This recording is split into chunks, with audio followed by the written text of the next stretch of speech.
আমার বইতে লেখা আছে যদিও। সবাই শুনতে চায় স্যার, সবাই, আমি একা না, সবাই শুনতে চায়। ঘটনাটা হচ্ছে আমার এক খালাতো বোন, তার নাম তাহমিনা।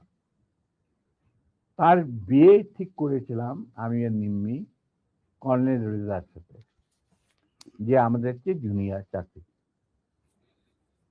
তার সাথে বিয়ে হবে, অনুষ্ঠান হবে লেডিস ক্লাবে। তো দুপক্ষেই আমাদের পরিচিত, অতএব আমরা হলাম ভায়া মিডিয়া।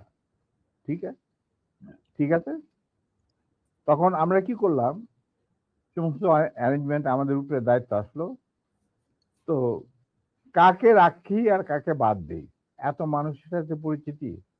তো আমরা যাই হোক বেশ ভালোই, প্রায় 2-3 হাজার লোকের মতো লোক ইনভাইট করা হলো দুই তরফে। চলছে বিয়ার আসর। তখন আমার একমাত্র শালা, যার নাম বাপ্পি, ও ম্যাকগিল ইউনিভার্সিটিতে পড়তো, ওখান থেকে ছুটিতে আসছে দেশে। He was also present in this ceremony. আমি আর নিমিত দুই পক্ষের মানে হোস্ট বলতে পারো, সবাই দেখাশোনা করছি। বাপ্পি বসে আছে ছেলেদের যেখানে বসার জায়গা সেখানে। তখন লম্বা চুলের একটা ফ্যাশন ছিল। He has just come from Canada, তো লম্বা চুল, and he had beautiful hair, and he was a handsome man. আমার মতো এত খারাপ চেহারার লোক ছিল না। ওটা অনুষ্ঠানের শেষ হওয়ার আগে বলবো স্যার, জি বলেন। আচ্ছা, তারপর তোমার ও বসেছিল অন্যান্য গেস্টদের সাথে। তার পিছনের রোতে গাজী গোলাম Mustafa and his wife was also invited in that function from the other side, not from our side, মানে ছেলে পক্ষের। বুঝতে পেরেছি। তো গাজী গোলাম মুস্তফার ছেলেরা আর তার সাঙ্গবঙ্গ পিছনের সিটে, পিছনের রোতে সিটে বসা।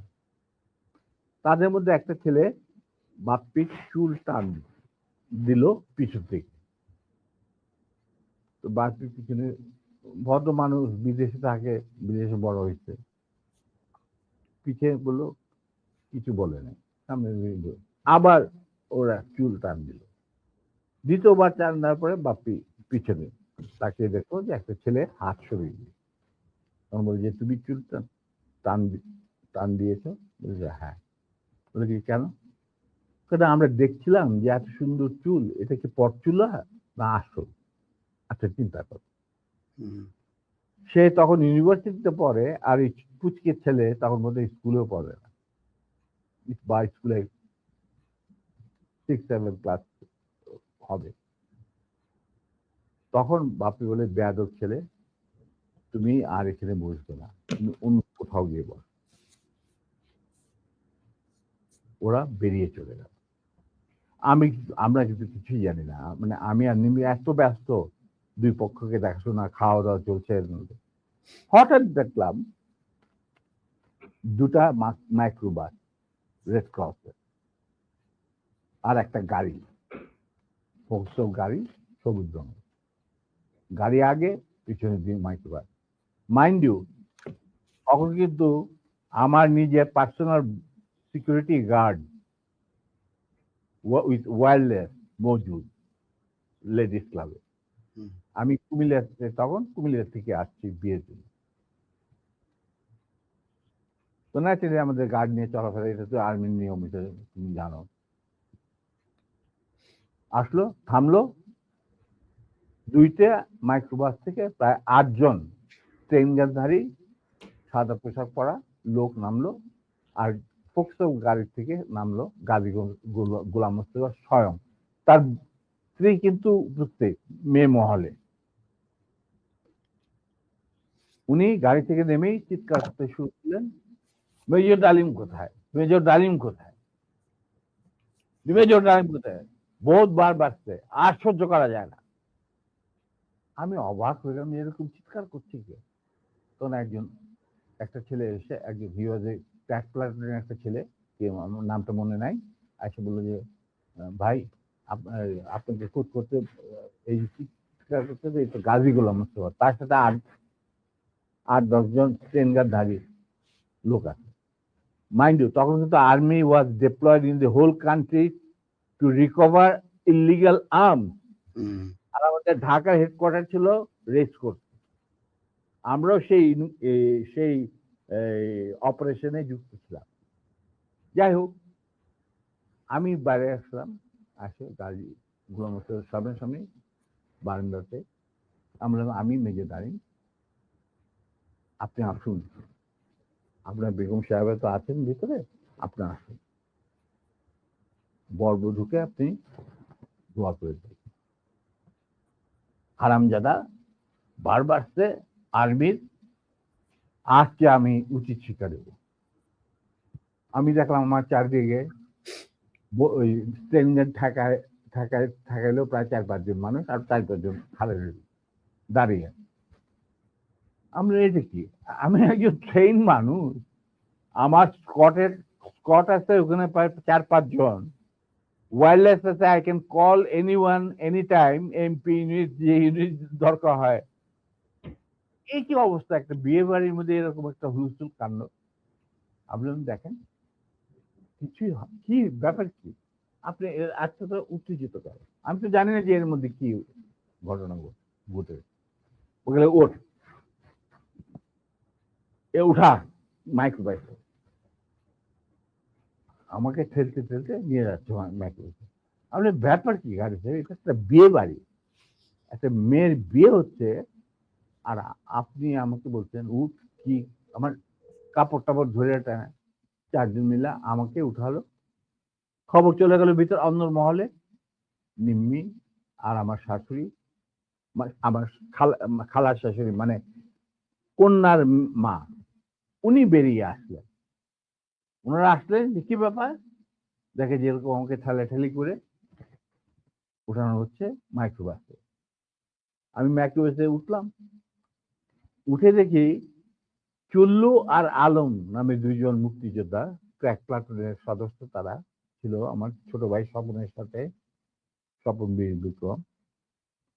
ওদেরকেও মারতে মারতে মানে রক্ত বের করে ফেলেছে, মুখ দিয়ে রক্ত ঝরছে, আহত অবস্থায় তারাও মাইক্রোবাস। তখন আমার খালাম্মা গাজীকে বললো, গাজী সাহেব আপনি কি করছেন, আমার মেয়ের বিয়ে হচ্ছে, আর দে আর দি, তারা বর পক্ষেরও কন্যা পক্ষেরও, কি হয়েছে কি, ওরা তো ব্যস্ত। বলে আমি ওদেরকে উচিত শিক্ষা দেবো, ওকে আমি উচিত শিক্ষা দেবো। তখন আমার স্ত্রী বললো যে আপনি তাকে একা নিয়ে যেতে পারবেন না, আপনি আমাকে সঙ্গে নিয়ে আসবেন। ঠিক আছে চল, ওরেও ধাক্কা দিয়ে উঠায় দিল মাইক্রোবাসে। তখন আমার খালা বললেন, কাজী সাহেব আপনি কিন্তু বাড়াবাড়ি করছেন, ঠিক আছে, যেখানে আপনি নিয়ে যেতে চান আমিও যাবো সাথে। গাজী কি স্যার তখন ঢাকা আওয়ামী লীগের সভাপতি নাকি?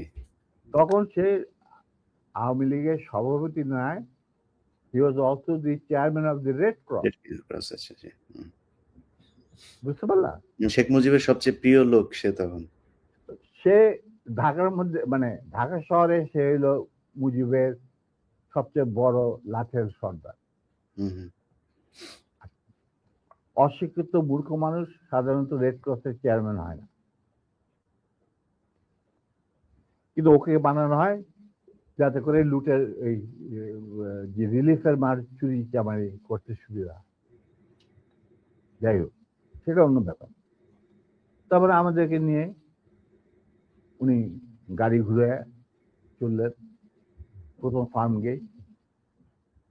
গেট দিয়ে ভিতরে ঢোকার পরে আমি দেখলাম যে আরে সম্পূর্ণায় কোথায় চাচ্ছে, লক্ষ্মীবাড়ি ক্যাম্পে নাকি। তখন আমি চিন্তা করছি কি করি, এর মধ্যে আমার খালা আর নিম্মি নিজেদের শাড়ি ছিঁড়ে চুল্লু আর আলমকে ব্যান্ডেজ করে দিয়েছে, মানে দিকে ক্ষত, তার দিকে রক্ত পড়ছিল। আমি হঠাৎ বললাম, গাড়ি থামাও driver. In the mean time Swapan Bapi ওরা কিছু গেস্টকে বোধহয় নাম বাড়িতে পৌঁছে দেওয়ার জন্য নিয়ে গেছিল গাড়ি করে, বা ওদের গাড়ি আসছিল না, দেরি ছিল কিছু, ওরা উপস্থিত ছিল না। তো আমি বললাম গাড়ি থামা, ড্রাইভার গাড়ি থামা দিল।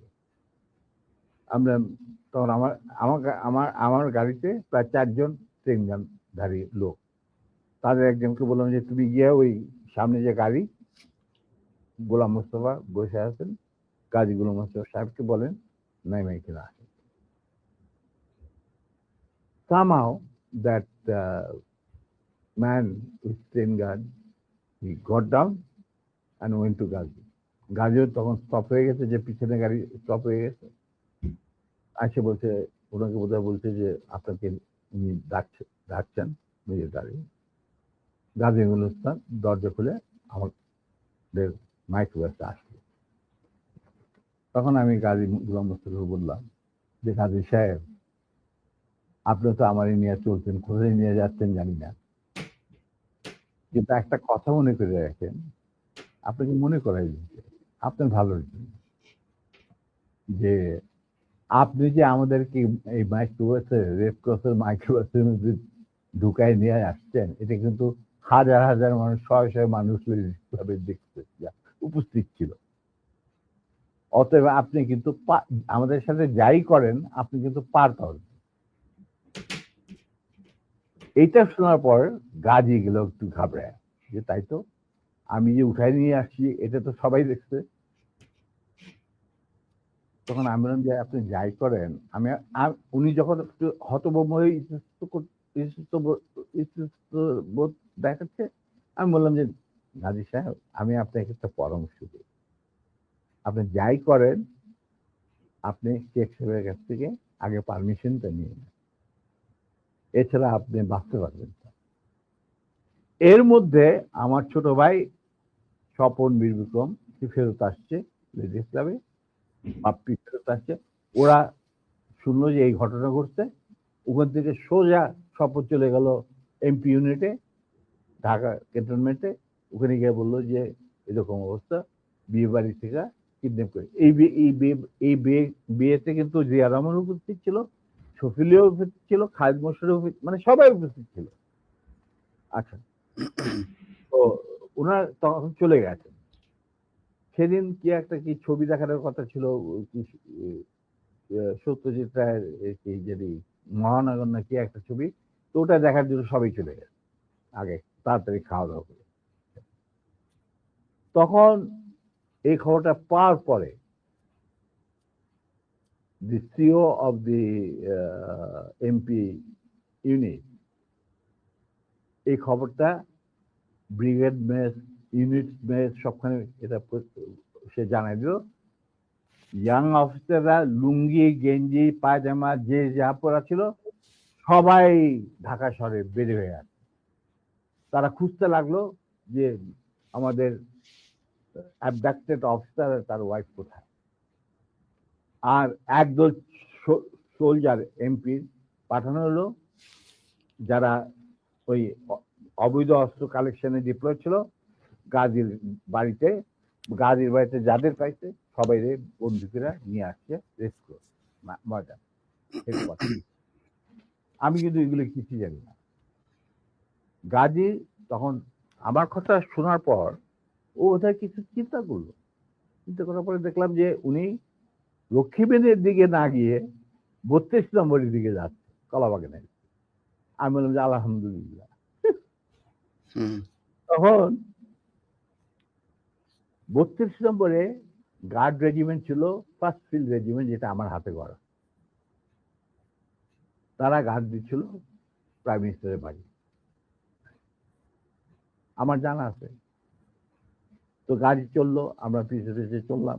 আবার কাফেলাকে গাজী 32 নম্বরের গেটের ভিতরে ঢুকতে না দিয়ে বাইরে খাড়া করায়, স্টপ করার পর গাজী তার গাড়ি নিয়ে ভিতরে চলে, আমরা ওখানে থাকলাম। ইতিমধ্যে যখন এরকম সারা আর্মি ডিপ্লয়মেন্ট, যারা ডিপ্লয়েড ছিল তারা যখন গাড়ির পরিবেশ ধরে নিয়ে আসছে আর সবখানে ব্যারিকেড দিয়ে চেক করা হচ্ছে প্রত্যেকটা গাড়ি যে আমাদের মিসিং অফিসার তার স্ত্রী কোথায় আছে কিনা, যাতে ঢাকার বাইরে না যেতে পারে। এই হুলস্থুল চলছে। আমাদের তখন রেসকোর্সের কমান্ডার ছিলেন major movement, CO first lancer. তো উনি মেজর মুভমেন্ট ছিলেন অপারেশন ইনচার্জ, পরে লেফটেন্যান্ট কর্নেল। আচ্ছা, যাই হোক, তখন আমরা বললাম যে গাড়ি ভিতরে গেল কি বলবে। ঠিক সেই সময় দেখলাম একটা সাদা টয়োটা গাড়ি আসলো, ড্রাইভিং সিটে বসে স্বপন, পাশে বসে আমার বোনের জামাই লিটু, আবুল খায়ের লিটু, যে নাকি বেঙ্গল গ্রুপের মালিক, বিরাট ধনী ব্যবসায়ী। ওই সালমান রহমান তোমানের সাথে সবাই একটা। যাই হোক, ওরা দুজন আর এসপি মাহবুব সঙ্গে। এসপি মাহবুব ছিল মুজিবের খুবই বিশ্বস্ত একজন কিলার, মানে তাকে যে সমস্ত এই মানুষ মারা টারা হতো আর কি। ঢাকা জেলার SP. SP Mahbub, not major. He was given during the war he was given rank of a captain. Mahbub was a good friend of mine, and anyway, ওদের গাড়ি যখন আসলো আর গাড়ি থেকে পরে আমি এই গল্প মাহবুবের কাছে শুনছি যে স্বপন এই ক্যান্টনমেন্টে জানানোর পর সে চলে গেল মাহবুবের বাসা। মাহবুবের কিন্তু সেই বিয়েতে আসার কথা। তো সে ওয়্যারলেসে জানাইছে যে আমি মানিকগঞ্জ থেকে ফিরছি খুব সহসাই, আমি বিয়ে বাড়িতে আসছি, তো আমার দেরি হবে। তো স্বপন চলে গেছে তার বাসায়। সে তাকে মিন্টন রোডে মানে ক্লাস 1 গ্যাজেটেড অফিসারদের জন্য একটা এনক্লেভ আছে, তুমি হয়তো জানো, দেখেছো কিনা জানি না। তখন বাংলো ছিল, এখন বোধহয় মাল্টিপ্লেক্স ফ্ল্যাট, ওই ইন্টারকনের সাথে। তো সেখানে মাহবুব থাকতো একটা। তো ফ্ল্যাটে লিটু আর স্বপন গিয়ে উপস্থিত হয়েছে। ঠিক সেই মুহূর্তে Mahbub was getting ready to come to marriage ceremony. Manikganj থেকে ফিরে আসছে। উপরে এটা দেখা যায় মাহবুব কাপড় টাপড় পরতে, চুল আছে। তখন লিটু আর স্বপনকে দেখে বললো যে কি ব্যাপার, তোমরা এখানে কেন? আমি তো আসছি, আমি তো বলছি তোমাদের জানাইছি, আমার অফিস থেকে জানানো হয়েছে, জানানো হয়নি যে আমি দেরি হবে মানিকগঞ্জ। হ্যাঁ, কিন্তু মাহবুব এক ঘটনা ঘটছে। বলে কি ঘটনা? যে নিম্মি আর ডালিমকে উঠায় নিয়ে গেছে গাজী গরম বিয়ে বাড়ি থেকে। কোথায় নিয়ে গেছে, কি হয়েছে জানি না, তবে তার পরিবারের সবাই এখন অ্যারেস্ট করা হয়েছে। তারা সব ওই সাউদি উদ্যানে আছে, মানে রেস্ট করছে। আর্মি সারা ঢাকা শহরে ছড়ায় পড়ছে। তারা প্রত্যেকটা গাড়ি চেক করতেছে যে looking for the missing officer and abducted officer and his wife. মাহবুবকে চাই নাকি? এটা তো সাংঘাতিক কথা। গাড়িকে তো বিশ্বাস করা যায় না বলে সে রেড টেলিফোন করতে, মানে হাত দিতে গেছে, রেড টেলিফোন বেজে উঠছে। কে? শেখ মুজিব। ফোন মাহবুব। তো উঠাইছে, কে বলছে? আমি মাহবুব বলছি। বলে যে আমি প্রাইম মিনিস্টার মুজিবুর রহমান। বলে কি? জি স্যার বলেন। বলে কি তুই ইমিডিয়েটলি আমার বাসায়। এর মধ্যে chief of staff, deputy chief of staff, CGS, Khalid Mosharraf, এদেরকে ডাকানো হয়েছে, এরাও আসছেন। মেজর কর্নেল নুরুজ্জামান, রকিবানী চিফ, এরা উপস্থিত আসছেন সবাই। জিয়া রহমান অলসো কে ডেপুটি চিফ। আচ্ছা, মাহবুব তখন বলে চলো। তখন লিটুদের গাড়িতে বসেই ও চলে আসলো। তো ওই গাড়িটা যখন গেল, গাড়ির নাম্বার দেখে আমি বুঝলাম যে উই আর সেফ, আমাদের মারবে না। কারণ এরা যখন এসে উপস্থিত হয়েছে, তার মানে things will be under control. আর সারা দেশে কি হচ্ছে এগুলো কিন্তু জানি না, মানে সারা ঢাকা শহরে। তখন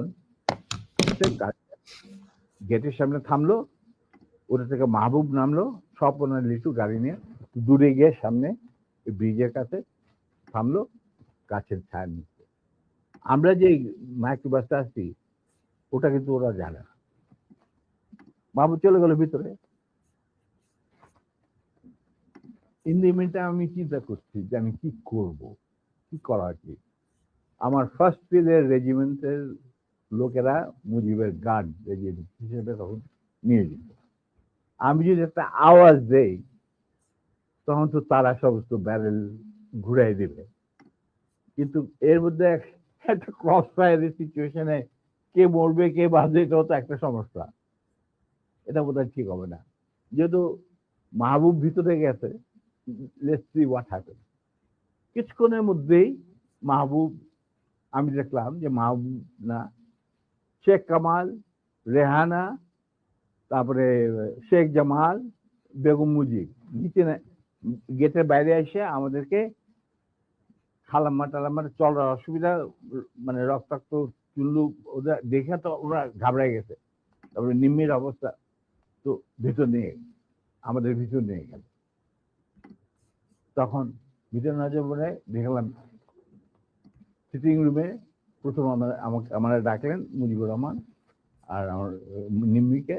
তো রেহানারা সব ওখানে দাঁড়ায় রইল, মিসেস মুজিব দাঁড়ায় রইলেন, আমরা ভিতরে গেলাম। গিয়ে দেখে সব মজলিস বসে আছে, chief of staff, deputy chief staff, CGS and all. তখন এর মধ্যে গাজী মোহাম্মদ স্যার বাসা থেকে ফোন আসছে প্রাইম মিনিস্টারের কাছে যে বাড়ির সবাই ধরে নিয়ে গেছে আর্মি। যতক্ষণ পর্যন্ত আমাদের অফিসার লেডি ওয়াইফকে না পাওয়া যাবে আমরা কাউকে ছাড়বো। আর ওই গার্মেন্ট 17 দিন যে গার্মেন্ট গেছিল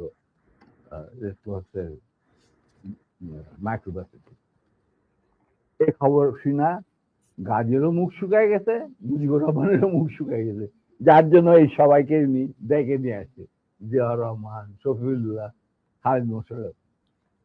আচ্ছা, তো মুরলী বুদ্ধি আর কি।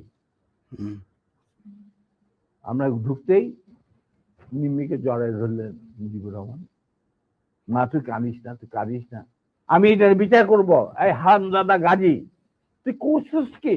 এটা কি করলি তুই? যা ওর পা ধরে মাপচা। আমার বউয়ের পা ধরে মাপচা। গাজী একটু অগ্রসর হওয়ার পর আমার বউ বলল, নিজের চপ্পল খুলে বলল, খবরদার, তুমি আমার ক্ষমা পাওয়ার যোগ্য নয়, আমি তোমাকে ক্ষমা করতে পারবো না, তুমি পিছিয়ে যাও। মুজিব ওয়াজ লাইকলি নার্ভাস, আর বাকিরা তো সব চুপ করে বসে, আমি চুপ করে দাঁড়িয়ে। তখন বলতেছে মা, আবার মুজিব আমার বউ নিম্মিক জ্বরে ধরে বললো, মা আমি এর উপযুক্ত বিচার করব, তুই আমার ভরসা রাখ। তখন আমার বউ বলছিল, নিম্মি বলছিল যে চাচা, যাদের রক্তের উপরে আপনি আজ দেশের প্রধানমন্ত্রী, তাদেরই আজকে রক্ত ঝরাইতে হয় স্বাধীন দেশে গাজীর মতো একটা কম্বল চোরের হাতে। এর বিচার আপনি কি করবেন? আমি বিচার করে মানলাম, আল্লাহ তার বিচার করবে, আমি আপনার কাছে কোনো বিচার চাই না। তখন আবার মুজিব বেগম মুজিব ওদেরকে উপরে নিয়ে যা, তখন ওদেরকে উপরে নিয়ে ওদের আস্তে আস্তে কি জানে। এরপর আমরা বলি এক কাম কর, শফিল্লা তুমি ওই আর্মি কন্ট্রোলে ফোন করে মোমিনরে বলো গাজীর পরিবারে ছেড়ে যাবে। তো শফিলে পিক আপ দি ফোন, রেড ফোন করলাম মেজর মোমেনকে। মেজর মোমেন বললেন, sir I am sorry, we are deployed to recover the miscreants and the illegal arms operation, আমরা নিয়োজিত, আমি কিভাবে একজন 17 জন অস্ত্রধারীকে ছেড়ে দিতে পারি? Kazi has to produce the missing officer, his wife and এই 17 জন অস্ত্রধারীকে আমাদের কাছে সুপর্দ করতে হবে। তারপরে আমি ডিসাইড করব আমি গাজীর ফ্যামিলিকে ছাড়বো কি ছাড়বো না। অবস্থা গেল আরো বিগড়ে, মুজিবও কাঁপাকাঁপি শুরু, ওদের গাজীগুলো মতো তো বুক শুকায় শেষ। আর সকালবেলা দেখো prime minister sir prime minister desires or not desire, ওনাকে বলেন উনি লিখিত অর্ডার দিল আমি সেটা মানবো না, because I have got my mandate which I have received from my chief of staff. এখানে কোনো ভাই বোনদের ব্যাপার না, এটা হলো লিগাল ম্যাটার, লিগাল ব্যাপার।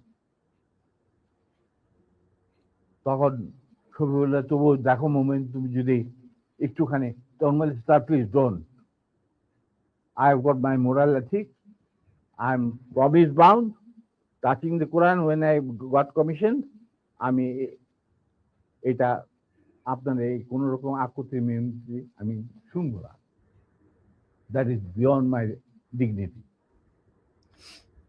বলে উনি ফোন রেখে দিল। তখন মুজিব সবই শুনলেন, যে স্যার এরকম ব্যাপার, এটা তো লিগাল কমপ্লিকেশন দেখা দিচ্ছে। তখন বলে আর একবার তুই ফোন কর। তো মুজিবুর রহমান সবরে বললো, সবরুল্লাহ আবার ফোন করলো, আমরা দাঁড়ায় আছি, আমি দাঁড়ায় আছি নিমের হাতে উপরে চলে গেছে। ফোন করার পরে সবরুল্লাহ বলে যে লোক moment, I request you once again please.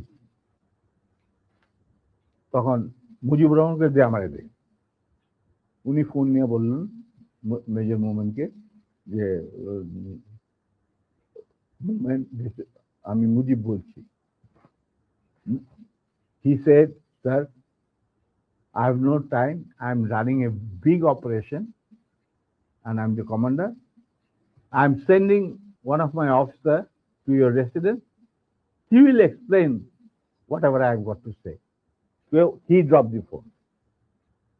মুজিবের মুখ শুকে গেল।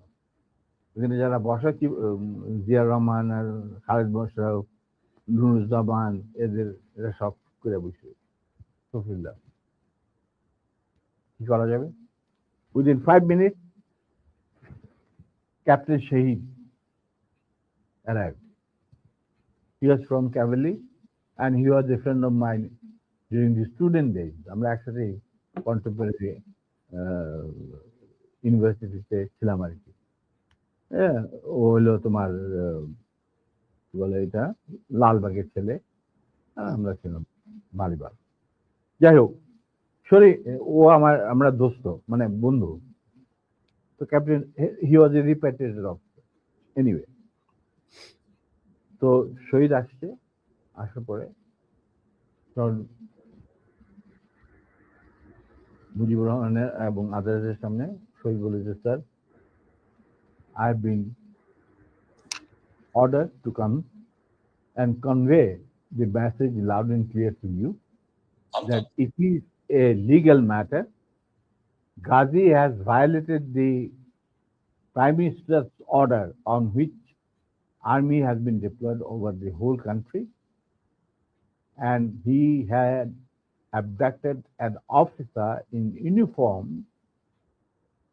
and his wife while he himself is engaged in this operation along with 17 gunmen in the Red Cross microbus. Now, যেহেতু আমরা deployed আছি to recover the illegal arms, the commander said, no way, Ghazi and these 17 people has to be surrendered to him and then legal proceedings will start according to the law. দেশে emergency চলছে, আমাদেরকে prime minister খুব ঝুঁকিপূর্ণ দায়িত্ব দিয়েছেন, আমরা আমাদের যথাসাধ্য চেষ্টা করে যাচ্ছি। তখন বলে স্যার আমার আর কিছু বলার নেই, আপনার যদি কিছু বলার থাকে আমাকে বলা হয়েছে শুনে আমাদের কমান্ডারকে জানানো জন্য। না ঠিক আছে, তুমি যাও বাবা। তো শহীদ চলে গেল। এরপর শেখ মুজিব আমাকে বললো, তুই মাফ করে দে। আমি বললাম, স্যার আমি তো বললাম। স্যার শেখ মুজিবকে কাউকে বোধহয় আপনি মানে অফিসিয়াল কোনো এগুলি মানতো না না। না, আমাকে তুই করে বলতো, কারণ আমার একটা পারিবারিক সম্পর্ক ছিল তো। না, উনি তো মাহবুবকেও তুই করে বলতো, গোলাম মোস্তফাকেও তুই করে বলতো, শফিউল্লাহকেও তুই আমি করে জানি না, কিন্তু আমাকে উনি তুই করে বলতেন। আমি তো ওর বাড়ি থেকে যে কোনো সময় গিয়ে ডাক্তার যাইতাম, খাবার খাইতাম বসে। কই মাছ পছন্দ করতেন, ওই ওনার চৌবাচ্চে সবসময় বড় বড় কই মাছ থাকতো, আরামসে খাইতাম, চলন বিলে কই মাছ, কোনো অসুবিধা নেই। আমার তো গতিবিধি ছিল খুবই খোলা, মানে আমি যে কোনো সময় যাইতে পারতাম, যে কোনো সময় ডাকলেই চলে যেতাম। উনি প্রায় ডাকতেন আমাকে আর্মির খবর নেওয়ার জন্য। জি স্যার। তো এখন উনি বললেন, ঠিক আছে দাঁড়েন, যা আমি বিচার করব। আমি স্যার ভেরি গুড। তো এই আমার গাড়ি বাই করে ওরা বাসায় পৌঁছে দিয়ে, ওরা নিবে এদেরকে বাসায় পৌঁছে, মানে মার্সিডিজ। আমি স্যার নট নিডেড, বাইরে স্বপন আছে, আরো 2-4 দিনের মধ্যে আসে পড়ছে, গাড়ির কোনো অভাব নাই, আমরা চলে যাব, আপনার গাড়ি দেওয়ার দরকার নেই। বলে না শোনো এক কাজ, আই গাড়িগুলো আরামদাদা তুই যাবি এদের সাথে বিহার, বাকি কাজ যে সম্পূর্ণ হয় নাই সেটা সম্পূর্ণ করার সম্পাদন করার জন্য। নিমি বলল, খবরদার তুমি আর লেডিস ক্লাবে ঢুকার তোমার কোনো অধিকার নাই, তুমি সেটা লস করছো, তুমি যাবে না, ইউ উইল নট গো। তখন চুপ, তোমরা চলে যাই। আমরা চলে আসলো। আসার পরে কন্যা সম্প্রদানে যে বাকি কতগুলি থাকে না রকম রকম, ওই সমস্ত সম্প্রদান করা হইল। এরপরে 2 দিন পরে আমি কুমিল্লায় ফিরে চলে আসবো। হঠাৎ শেখ মুজিবুর রহমান সাহেব ডাকলেন চিফ অফ স্টাফ শফিউল্লাহকে। ডাকার পরে কি কথা ছিল জানি না, উনি ফেরত এসে বললেন যে Dalim, you can go back to Comilla now, you to তোমার তোমার একটা তোমার এই তোমার নিমের ঘটনাকে নিয়ে এর মধ্যে তো অনেক গোলমাল হয়েছে। এটা আমার বইটা আছে, যে কি অবস্থা আর্মির মধ্যে উত্তেজনা না, অল দিস থিং, এগুলো আমি ডিটেলসে যাচ্ছি না। উনি বললেন যে একটা কোর্ট অফ ইনকোয়ারি করতে হবে। আজব ব্যাপার, দোষ করলো গাজী, কোর্ট অফ ইনকোয়ারি হচ্ছে আমার। তা আমি বললাম যে ঠিক আছে স্যার, কোর্ট অফ ইনকোয়ারি করতে করেন। তা আমার কুমিল্লায় যাওয়া বন্ধ হলো। এরপরে আর আমার কুমিল্লায় যাওয়া হয়নি। উনি কি করলেন, হঠাৎ একদিন, না এরপরে আমি কুমিল্লাতে ফেরত চলে গেলাম কোর্ট অফ ইনকোয়ারি শেষে। কুমিল্লায় থাকা অবস্থায় হঠাৎ একদিন ঢাকা থেকে ফোন আসলো যে 13 জন না অফিসারকে আর্মি থেকে বাদ দেওয়া হয়েছে। ইনিশিয়ালি 65 জন অফিসারকে এনলিস্ট করা হয়েছে, আর প্রথম যে 7 জন অফিসার লিস্ট বাড়িয়েছে, PO9 প্রেসিডেন্সিয়াল অর্ডার 9 একটা ছিল তখন, কোনো কারণ দর্শানোর ব্যক্তি রেখে আপনি যে prime minister was entitle to sack anyone from the service, এবং সংসদ সদস্যদেরকেও। হ্যাঁ। তো P1 ওইটাকে বলা হইতো প্রেসিডেন্সিয়াল অর্ডার নাম্বার 9, PO9। তো ওই PO9 এর আমাদের আমি আর আমার নাম প্রথম, তারপরে নূর, বাকি 5 জন। তো নূর, আমি এই ঘটনা যখন ঘটে খবরটা আমি ঢাকা থেকে পাই রাত্রেবেলা। সেদিন আমার বাড়িতে একটা পার্টি ছিল কুমিল্লায়। আমি আমার স্কুলে আমি কুমিল্লা জিলা স্কুলে পড়াশোনা করছি, স্কুলের টিচারদের আর ভিক্টোরিয়া কলেজ থেকে পরীক্ষা দিচ্ছিলাম। ওই কলেজের সমস্ত প্রিন্সিপাল থেকে সমস্ত প্রফেসরদের আমি বাড়িতে একটা দাওয়াত করছিলাম।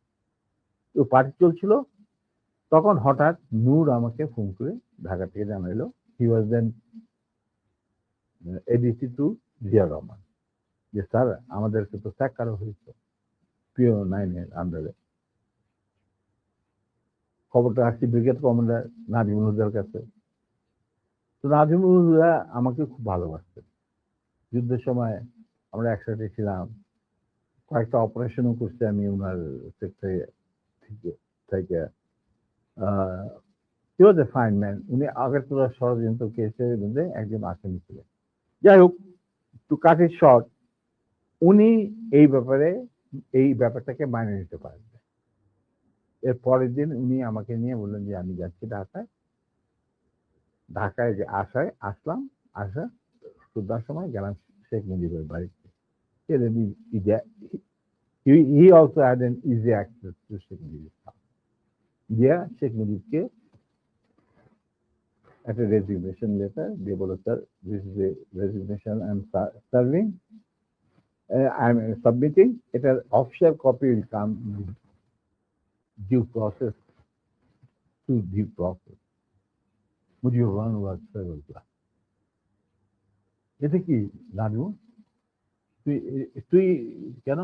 Sir I am no more interested. যেই আর্মিতে আমরা কোনো কিছুর লোভে আমরা আর্মিতে চাকরি করি না, না পয়সার লোভে, না কুলগোষ্ঠীর লোভে। আমরা শুধু আমাদের দেশের খেদমত করার স্বার্থে আর নিজেদের আত্মসম্মান বজায় রাখার জন্য আমরা ইউনিফর্ম ধারণ করি এবং ওত নিই। যেখানে আমাদের ইউনিফর্মের কোনো মূল্য নাই, আমি সেই আর্মি চাকরি করতে।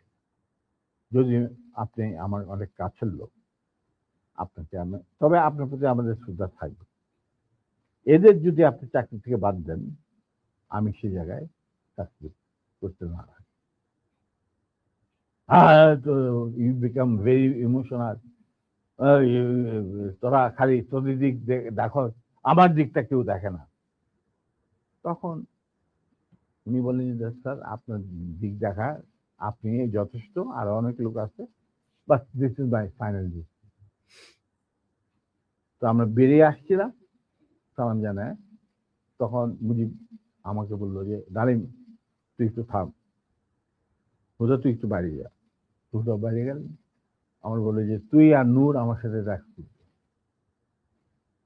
বাসায় যত তাড়াতাড়ি সম্ভব। তো গেলাম মুজিবের, আমরা প্রথম যাইতে চাই না, কেন যাবো ওখানে, সেই জন্য। যাই হোক, আবার রিমাইন্ডার আসলো মুজিবের তরফ থেকে, তখন তো আর মানা করা যায় না। গেলাম, যাওয়ার পর that was the last meeting between us and between me and Sheikh Mujib পরিবার। যথাযথ 3 তলায় এই রুমে যেখানে গোপন মিটিং হতো, ওখানে গেলাম। রেহানা চাটা দিয়ে গেল, আমি নূর আর তো আমরা চাটা খেলাম। সেসব বলে দেখো বাবা, তোরা শুধু তোদের সাইডটা দেখা, আমার সাইডটা দেখ, আমার তো পার্টি নিয়ে চলতে হয়, আমি তো একজন রাজনীতিবিদ, পার্টি বাদ দিয়ে তো আমি চলতে পারি না।